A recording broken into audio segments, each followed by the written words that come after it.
Thank you. This is overwhelming. Oh my God.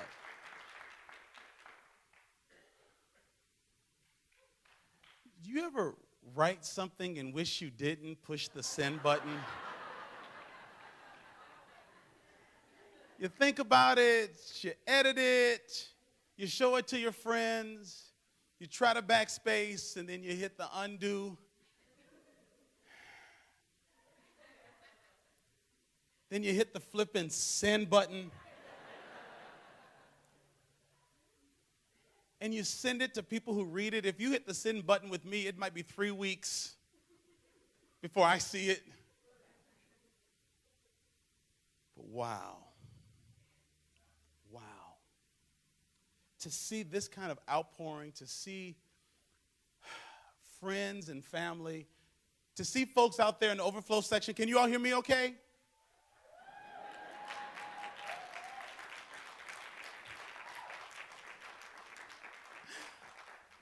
I had to make sure this wasn't my funeral when I came in here.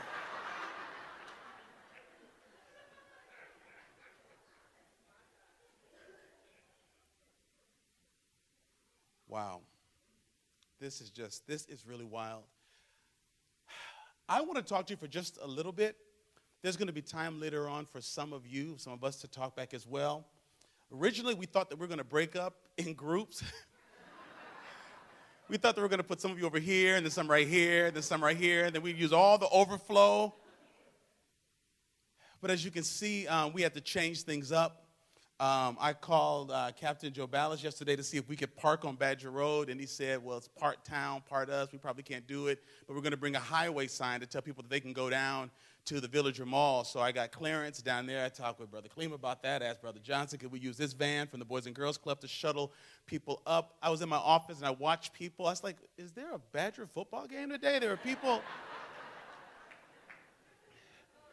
Traffic backed up down Badger Road because, and listen, yes, and listen. I know it's because we're all concerned. We're all concerned. And I want you to know I appreciate you. I appreciate you. I appreciate you. I appreciate you. For a person who wrote an article about being angry, y'all make it hard for a brother to be mad the way.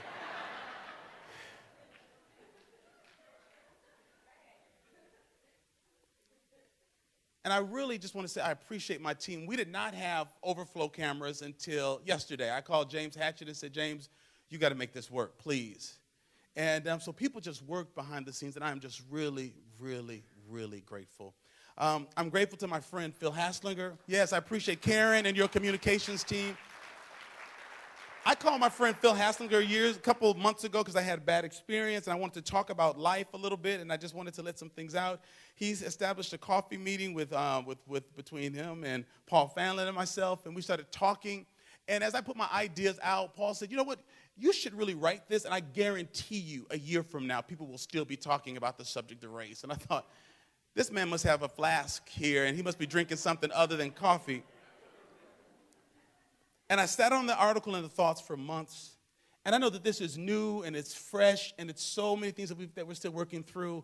But Paul and Katie Dean and Jessica and others, I really appreciate the attention you've given to the voices of my brothers and sisters in this community. I know that we've got more work to do, but I really do appreciate that, and you all need to. And when I say work to do, y'all know what I'm talking about. But I appreciate it. Told you I was going to slip that in, Katie. I had to get that in. One of the best leadership messages I heard happened on the day of 9/11. My family was on a cruise with a number of relatives and friends, and we arrived. Our port of call was Haiti, and the captain wouldn't let us off the boat. And we were watching in our cabins that the Twin Towers had come down. People were crying on the boat. We didn't know what was going on. People were saying we're at war. We were out at sea. We felt very vulnerable. We were wondering about our family and our friends. And if you've ever cruised, you know that your servers are from all over the world. And the captain came on the speaker over the whole cruise ship, and he said, ladies and gentlemen, this is your captain.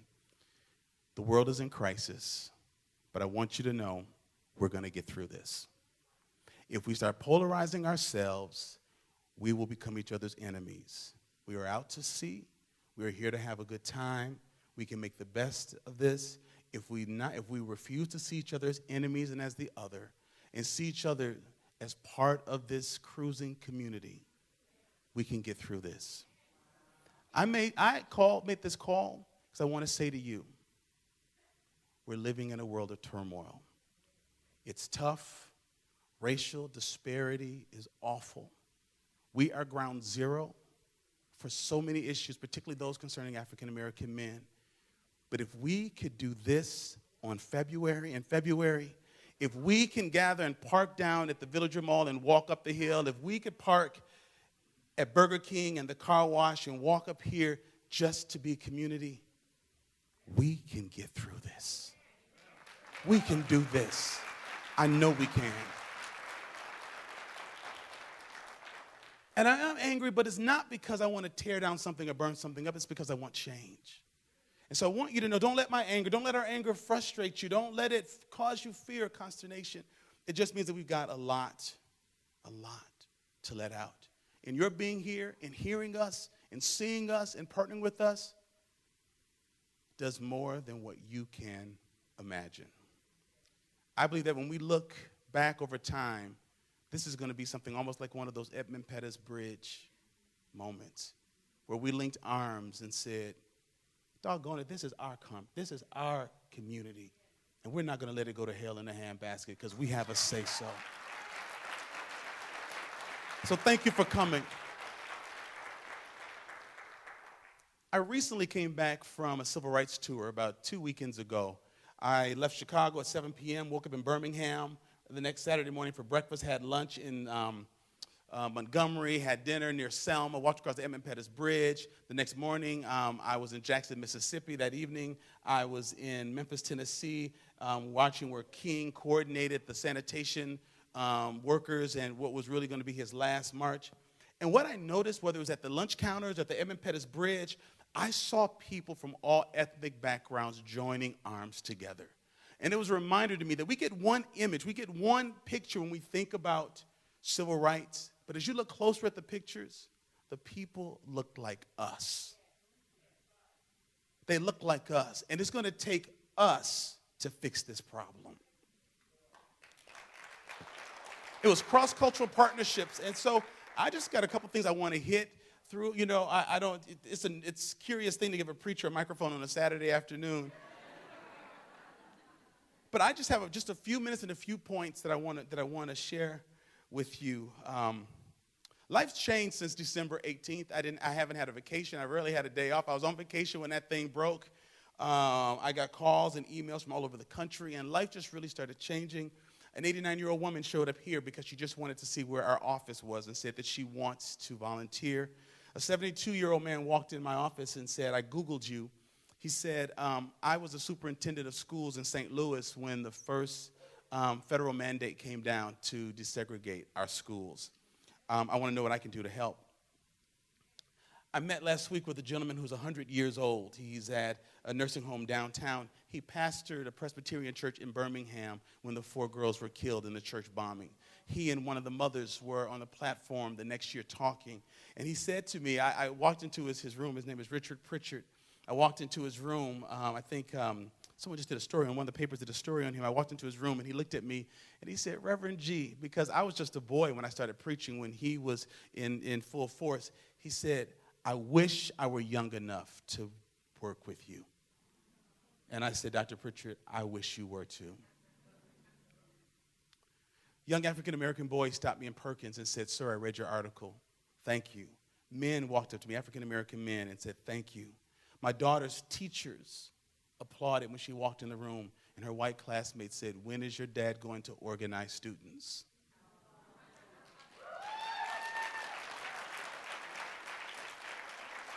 So like I said in the invitation, I want to believe in Madison. But I know people are here, and I know we're skeptical. I feel it in the room.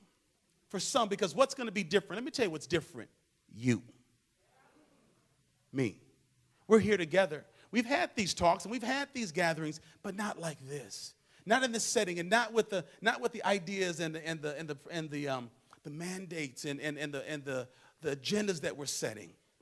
It hasn't been like this. And so I want to believe in a beautiful Madison, and I know that you do too. And so we're going to work together to do this. Let me just talk a little bit about the problem. But I won't go into great details because you've heard about the race to equity. You've heard these things ad nauseum. But what I want you to know is these issues are not new. Although I appreciate Tom and his team and Erica and Tori and their work on the report. Years ago, there was a State of Black Madison. And then before that, I think in Milwaukee, there was a La Folla report. Dr. Daniels from Madison College told me that there was a report about racial disparity probably back in the 60s, talking about blacks and whites. We have been studied up and down, backwards and forwards. We know we've got issues here in Madison. But we need to address things now. Before, maybe we thought that it wasn't that bad. Maybe we thought that we could do something different. Maybe we thought that it would just go away. But the black family, young black boys, black kids are at a tipping point. And issues like education, incarceration, and economic development are of utmost importance to our community. And in some instances, the Latino community is right on our heels. So we're at a critical juncture, at a tipping point. And I want to state that Madison is really at a state of emergency. For many families, it's a state of emergency. I have a beautiful daughter who I enjoy raising, and she's at my alma mater at Madison West High School. But to be honest, if I had a son, I don't know if I would be here today. Honestly, I'm just saying, in all honesty, with the statistics, 50% of black men between 18 and early 20s in Dane County have a connection with the with the corrections system. That is so upsetting and so sad. And in fact, I think the reason we haven't moved on it because that is so alarming. We think, I must have heard that wrong. It's how we felt when we heard Michael Jackson died or Whitney Houston died or someone died. We're like, no, that couldn't be. This is happening in our community. So we're at a critical juncture, and we can no longer take the same course. You know what I found as I talked about these issues? I found out that I was not the only one that was angry. I found out that there are a lot of angry white people in this community. Yes.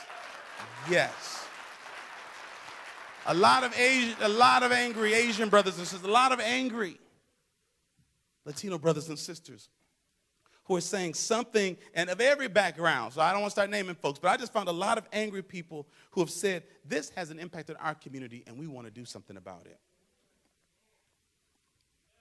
But I don't understand why it is that black boys seem to swallow more Ritalin than their white counterparts and be put in special education at a more alarming rate. Why is it that black men are dying younger than white men? Why is it that black babies die 5 times more than their white counterparts? My daughter was born prematurely. And when my wife went into labor on Thanksgiving Day, not being due until March of the next year, they said, do you know the child's gender? I said, why are you asking me this? We're only 24 weeks. They said, because if she's a girl, she'll do well. If she's a boy, they die more than any premature babies. From the uterus to the prisons, we fare worse. And people want to know why I'm not mad. You need to ask why I'm not institutionalized. We're poor. We're becoming hopeless. We no longer sing songs about overcoming, but rather songs of getting over. Songs of freedom used to be illegal. Now songs of death and destruction go platinum. We have the wherewithal and we have the goods. The question is, do we have the will to change this on our watch? Come on, Madison, this isn't Flint, this isn't Gary, this isn't Detroit, this isn't Oakland, this is Madison, Wisconsin. We can do this, we can turn this. We're small enough and intimate enough and strong enough, we can do this. But we've allowed change to frighten us, and we've become them and not us. And them has killed the spirit of our community for some of us. So how do we get here? How do we get to where we are in Madison? You know, in the early 1800s, the country was going through a whole lot of turmoil. That you can get that history lesson later. There's a sign-up table right out here afterwards. But the country was in turmoil. But you know what was really interesting? Well, let me just say this. It was in turmoil, and it was founded on principles of exclusion. I love this country. I'm not trying to bash it. I'm a part of it. I'm patriotic. I come from a line of folks who've served militarily. I love this country. I love my daughter too, but I got to tell her when she's wrong because I want her to do better. I love my congregation, but I have to pastor them and talk about what we've got to do differently and what we've got to do better. But there were systems that were set up. The Federal Housing Authority had legislation that was justified at the federal level that redlining was okay, that there were financial things that were substantiated by the government that allowed us to have slums in suburbs. And on this bus tour, when my white counterparts saw that the federal government supported some of that, their jaws dropped and they cried. And they said, now we're beginning to understand what you mean when you talk about systemic racism. We didn't understand that. I came to Madison in 1970 so that my mother could attend the university. Mom, where are you? So that my mother could attend the university. She got 2 degrees from here, her undergrad and her graduate degree. My sister and I got our degrees from here. My wife got her degree from here. My daughter is applied. She's waitlisted. If any of you from the University of Wisconsin, she's waitlisted right now. National Honor Society student at Madison West, but she's waitlisted if you know anybody at the University of Wisconsin-Madison.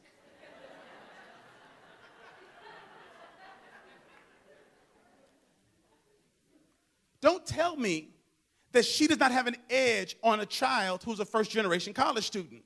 She's got 3 generations of Bucky in her. When whites came back from the war, they could use their GI Bill to go to get educated, but also to buy homes. Blacks could not buy homes. How do you amass wealth in this country but by purchasing property? You acquire equity so that you can send your kids to school, you can travel the world, you can buy more homes. You can't tell me that someone who was not allowed to buy a home in the 1930s is on the same level playing field as someone today.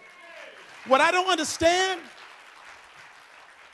is how do people feel that this whole world is jacked up because of 50 years of affirmative action? We've had 400 years of slavery and people don't think that it's caused injustice. Wake up, people.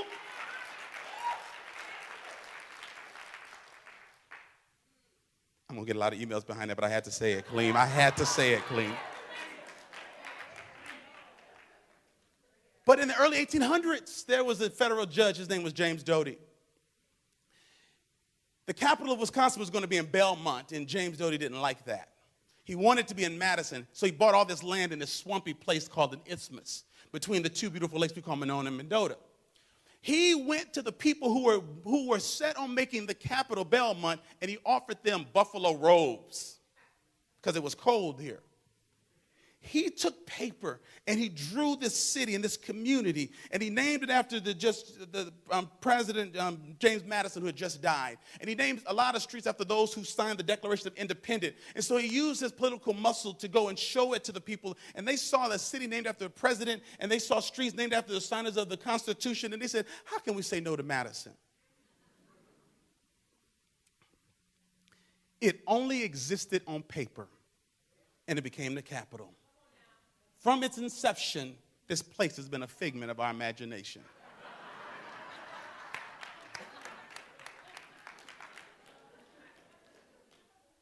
Now, I'm not saying it's bad. I'm just saying it's not all we think that it is. And so what happened, you just stay with me. There's nothing but cold and snow out there, so you might as well sit back a little bit.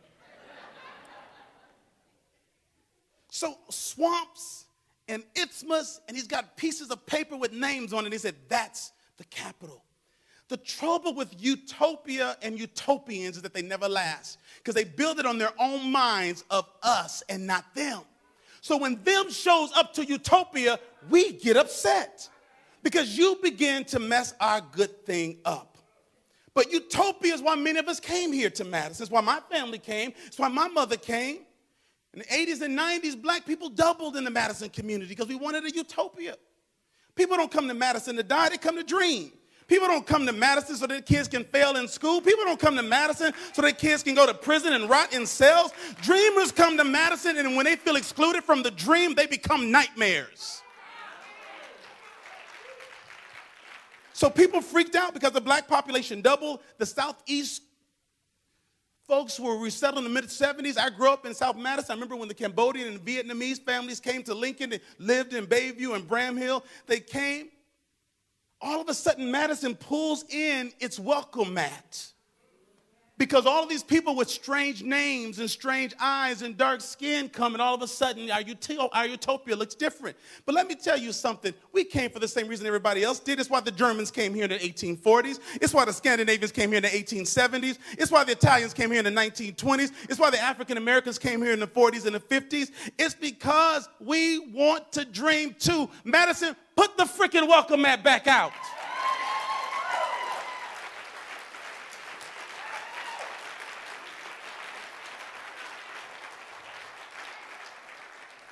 Now, we can't redo history. We can't undo it, but we better not repeat it.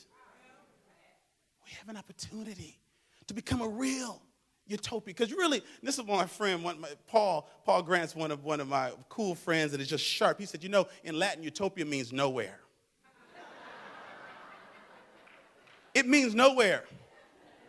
You know what? I don't want to go nowhere. This was James Doty's utopia. But this is ours somewhere. And if we take this out of this utopian state and let others come and put the welcome mat back out, what was just a destination, a utopia that's not real, could just be a direction. This can be utopian-like.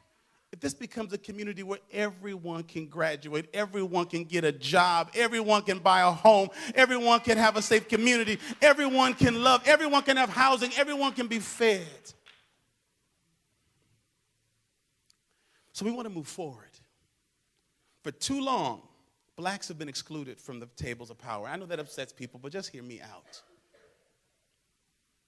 When I say the table of power, I don't mean once you said it, purchased it, bought what you like, flavors of tea you like, flavors of Kool-Aid you like, napkins you like, silverware that has sentimental value for you. I don't mean sitting down at the power table when it has been set and I'm told where to sit and what utensils to use and what to say and what not to say. I mean the table that has not been set yet. I mean a table where I can put my elbows up on it. A table where I can say, no, we're not going to have any of that there. We're going to have some of this here. Now, I'm not saying, no, disclaimers.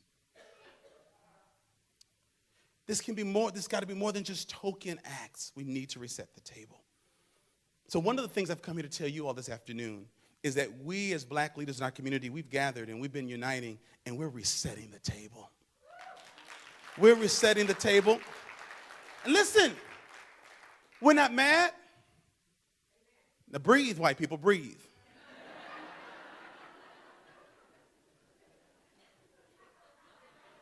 Because we need you at the table.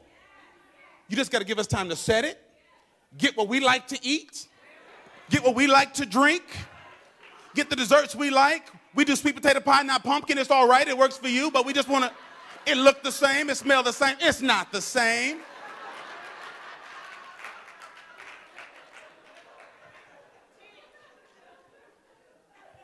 Because this is not a black problem to be solved by black people. These solutions must be shared solutions and to be solved by all of us together.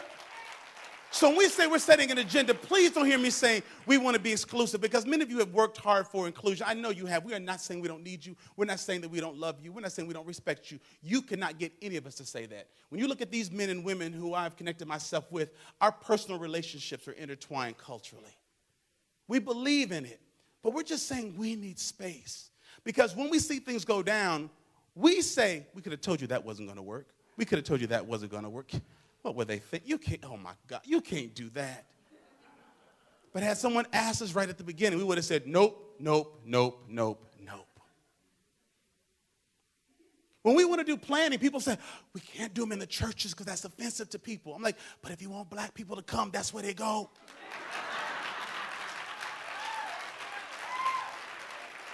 Only in Madison can a black man be on a radio program. I do a program with Mitch Hank every other Wednesday called Dear Alex. Only in Madison will a 50-year-old black man argue with an 80-year-old white man about that I'm a what do you call it? He said I was a reverse racist because I insinuated that black boys need black role models. He said, well, I would think that you would just want the best model. I said, well, sir, have you ever had a black coach, uncle, friend, teacher? Well, that's not the point. I said, yes, it is the point. Because I'm here trying to tell you what I would have enjoyed growing up, and you're going to argue me down? It's hard to be at the table when people actually think, I know what you need.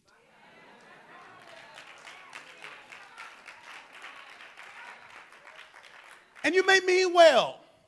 You may mean well. Are y'all feeling my love when I'm saying? I really am trying to say it's all laced with love. Mean well, but I'm saying, but if you ask me, I'll tell you. If you ask me, I say, no, that won't work. I won't like that. No, that's wrong. Don't ever say that to another black person again. We'll tell you if stuff's not right. Someone told me recently, after telling me I wasn't angry, someone said, don't take this the wrong way, but you're white. And I said, don't tell my mother.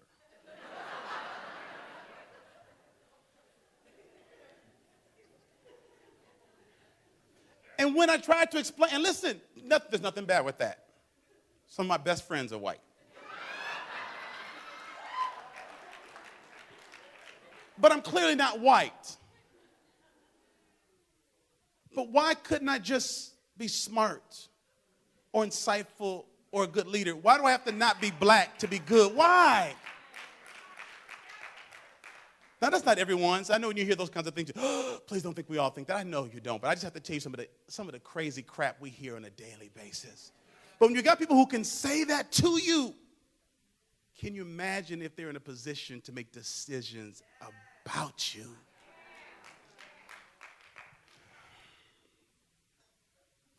I've been working to build this coalition with some strong folks who are brilliant men and women. I respect them. I love them. I trust them. I can be vulnerable with them. And I said, we've got to set this new table, but I will not do this alone. I wrote this article by myself, but I will not do this coalition. Can we join together? Can we not focus so much on our own organizations? Can we just focus on the systemic issues, not only in the community abroad, but in our own communities as well? We know we got work in the black community. Don't think we don't know that. But don't think we're not doing that either. None of us gets up and tells our kids, go out and have a bunch of babies and don't raise them. But we also know that we can keep our kids in school, they don't go to jail. If we can get our kids jobs, they won't go. We also know these things as well. And so I would just like to take a moment just to ask some of these men and women if they would just come up on the stage. I want you to see this beautiful group of folks who have said for the long haul, G, we're with you. We're going to sit at a table. We're going to set this agenda together. And then we're going to talk to the broader community and say, we've gone behind doors. We've thrown punches. We've cried. We've laughed. We've got our stuff. We got our agenda together. Come and join us. And I'd just like these people just to come and just stand for just a moment. Kaleem Care.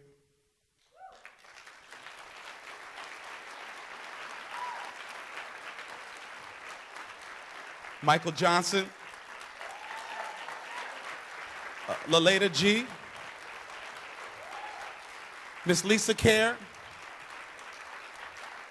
Keitra Burnett. Patrick Yates, where are you? Patrick Yates. He must be outside. This is some prime real estate right up here on this stage.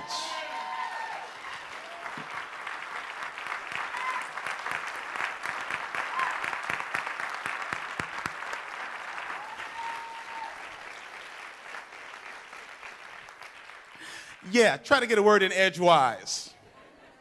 But listen, we've said we want to set this. We've had honest talks about what we've got to do. We understand flat sides, but we also understand that we believe that if we join together and we say collectively to the broader community that we want to work together, that they will hear us. These are brilliant men and women who can change the world, any one of them by themselves, and they do, and they do, and they do, and they do.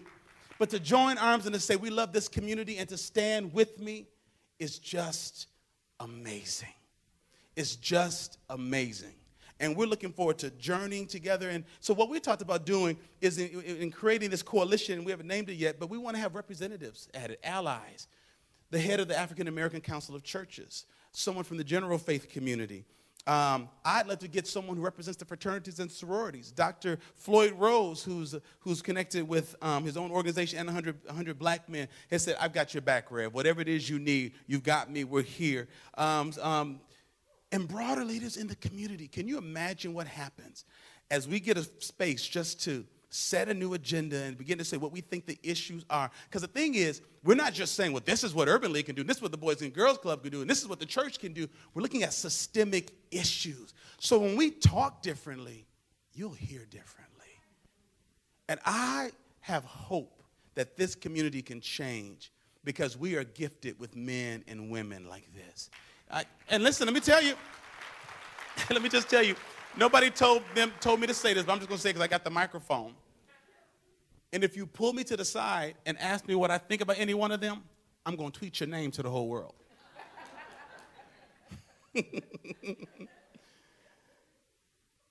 Here's the agenda that we're calling for. We need to see a substantial reduction of racial disparity in our community in the areas of education, mass incarceration, and economic development for our community.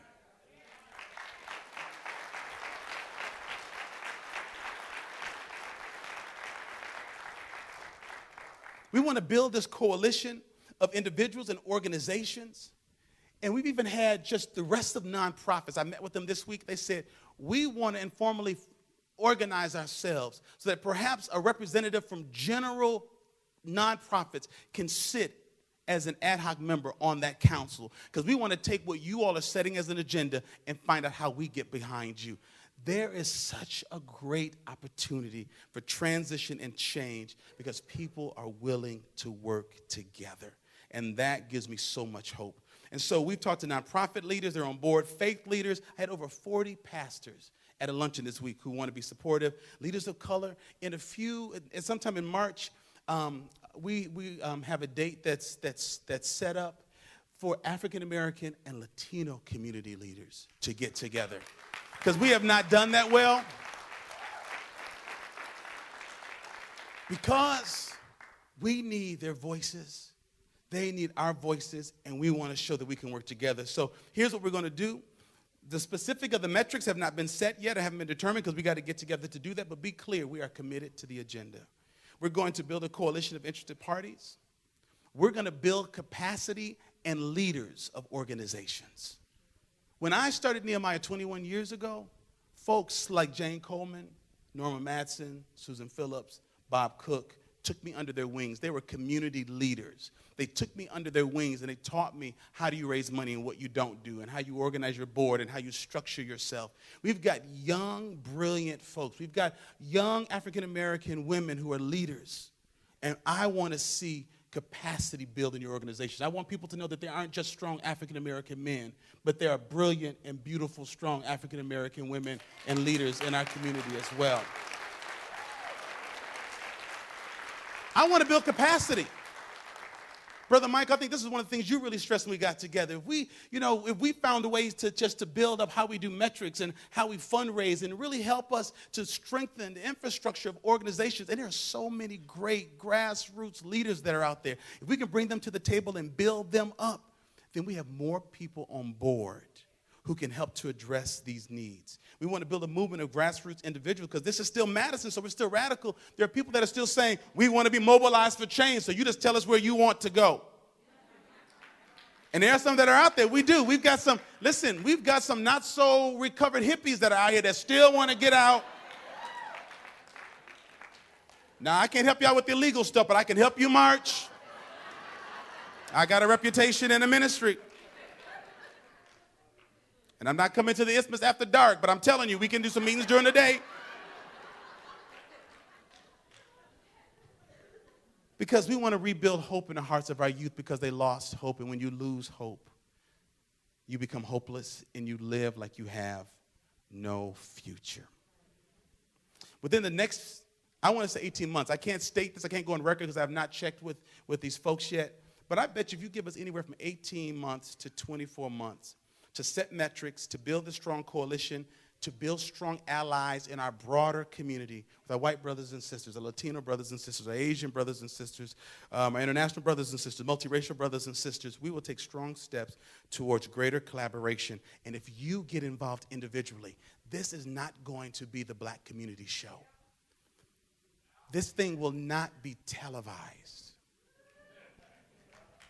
It won't be tweeted. We need you as individuals to get on board, to get on committees, to agree to help us to work together, to do your part.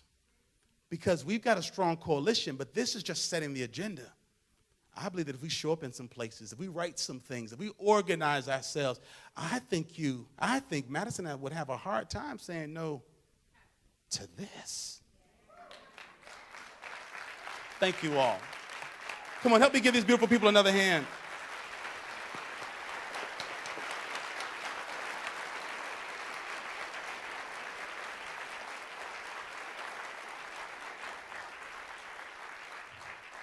Patrick Sims is going to take you through the reference card and give you a few minutes to fill it out. But I want to let you know, here's the part that you can do. There's a card that allows you, I'm sorry, does anybody have one of those reference cards? Can I just, oh, thank you. Thank you, Ms. Keecher. There are two ways to take your next step. You can do this call to action on one side of the card. We're going to have baskets later so that we can collect these. But you can, it says we invite you to join the coalition to end racial disparities because I just know we can. And where's your areas of expertise? Is it in administration, fund development, communications, community organizing, learning and resources, event planning?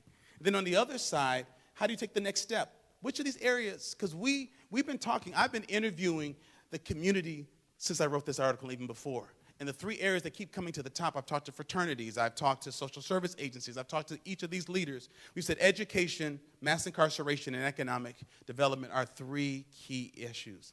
So then what's your next step of involvement? Are you a learner? We can educate you in what's happening in these three areas. Do you want to get involved? We can plug you into things that are already existing. There are organizations that are already organizing people for, like 11 by 15 campaigns and other campaigns that I'm finding out about. We're not trying to redo that.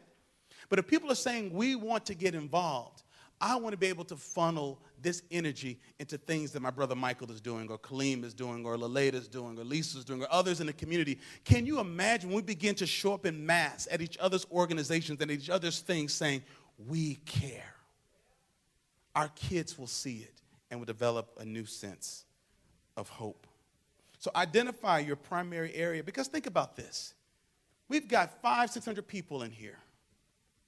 If each of us as individual concerned citizens if we would just take a small step and play our part, we can change this community. We will be a part of the team that said we didn't just talk about it. We didn't just receive another report. We are part of doing something about it. So in a few minutes, just a little bit, because we're going to open up the mics in just a few moments, to visit tables in the lobby. There's you can come to the town hall online if you want, because everyone won't be able to speak today, but there's a website that we're putting up. It's madisonjustifiedanger.wordpress.com. You can go there, and you can actually take a survey online. So if you can't get this, or you know that there's someone who couldn't be here, send them to that website. We're going to be tweeting it today. And those of you that've got quick thumbs, why don't you just help me tweet that up a little bit later, so that people will understand. Now is the time, because things are stirring. Right now is where we can make history or break it. Right now people are saying, I've heard this before. And if we just go back to our comfortable lives, we'll never get this momentum again, because there's too much hope here to lose it. I've been approached by people that are saying, if you set an agenda, we want to talk with you. I've been approached by the superintendent's office. We've been approached by Mary Burke's office. I've been approached by Senator Ron Johnson's office. I've been in touch with County Executive Joe Parisi. Folks in this community are giving us every indication they are taking this seriously. That means so much to me. When Mary Burke's office called and they said, can we meet with, they named a couple of us, can we meet with you? I said, well, I'm now part of a coalition, and I'm not supposed to show up and stuff by myself. And so I need to bring about 5 or 6 people with me. They said, bring them on. Because when we start making sure that people don't pick us off and separate us, we can stand with a clear voice, and you got to tell us all the same thing. Not saying she wouldn't. That's not what I'm implying. What I mean is, it's a chance of showing that there's new leadership, and we're glad about it. But what makes us even gladder is if you would honor it and support it by backing us. And by filling out this card in a little bit, by saying, we've got your back, community, because we need you to do that. Now is the time for hope and healing and collaboration. Now is the time to share responsibly. Now is the time for action. We don't just need tears and kumbayas. We need you and the organizations and the neighborhoods and the companies you represent. We need you and your voices to raise some holy hell in this city. Now, don't go burning stuff down and tell them that I told you to do that. But we need you to use what you have and who you are. Because our kids deserve better. Our families deserve better. You deserve better. And Madison deserves better. We deserve better than this.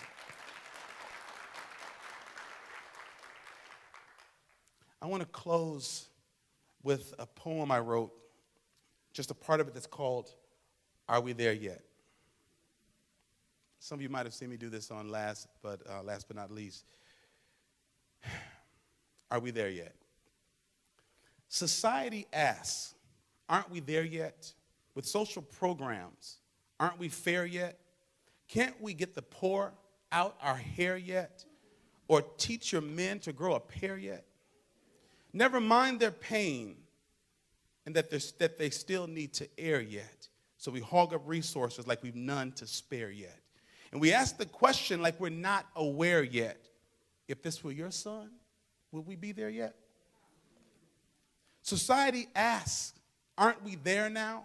So doors slam close and kids ask, where now? And if we let kids quit school, they haven't a prayer now. And if we're not careful to closely beware now, with failing schools and our kids, we won't compare now. And if you think that we have despair now, let government and churches and business keep up their hot air now. It's much too late in the game to simply coach from the chair now. Let's get in the trenches and help our kids prepare now. If you really want to know if we are there yet, we must band together and boldly declare it. Though things may be grim, they're not in irrepair yet. Let's extend our hands to families ensnared yet.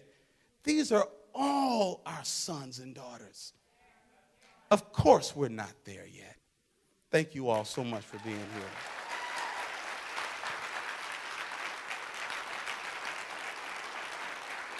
Thank you all so much. Thank you. Thank you.